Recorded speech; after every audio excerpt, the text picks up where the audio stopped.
Such as? Such as mask mandate.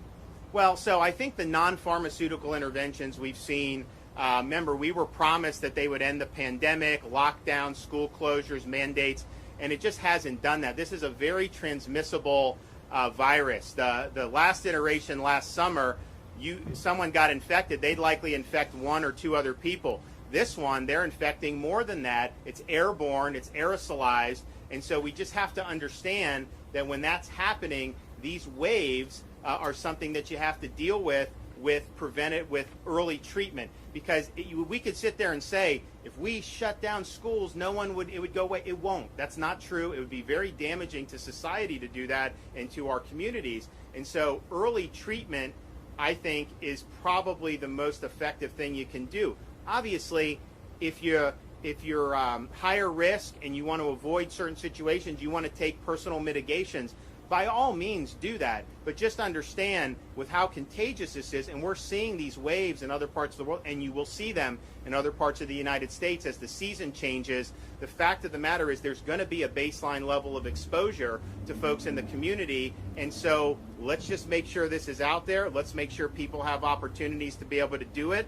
I can tell you it will absolutely make a difference in reducing the number of people going to hospital. But it doesn't mean you don't do some of the other stuff. I mean, I think if you're vaccinated or unvaccinated, you still do this if you're high risk and you get infected. But of course, the hospital census, and you look, I mean, that's pretty strong data that we're seeing across Florida of the folks who tend to be admitted to hospitals now, and how that's different from last summer, when we didn't have the widespread vaccination of our elderly population. Yes, sir. Governor, in regard to the reports that the state puts out, why not go back to the daily reports that y'all did for many months, given the prevalence of the virus?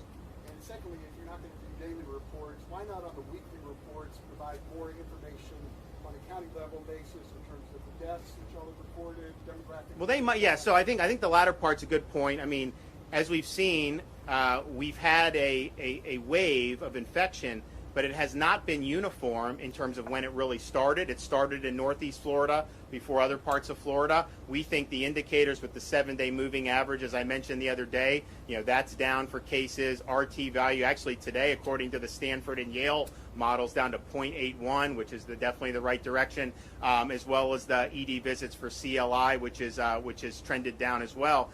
So those are good indicators. And then some of the other parts of the state, I think that the growth has slowed, but they may not have necessarily gotten past that. So we'll look at that. I think it is a huge state, and I think that these waves are not necessarily uniform in terms of how they do it. But I would just point out, I mean, with like these daily cases, those are reported publicly, every day to the CDC, so people have access to that. But in terms of the breaking it down by county, that may not be a bad idea going forward. I know we used to look at that a lot. Clearly, you can follow where the hospital admissions, have been. And if you look back to last summer's wave and compare different parts of the state, here is where Northeast Florida, they've had the biggest increases over and above last summer, compared to, say, Miami-Dade, which hasn't necessarily reached their hospital admission level that they had last summer. So those are important things to know. And obviously the community,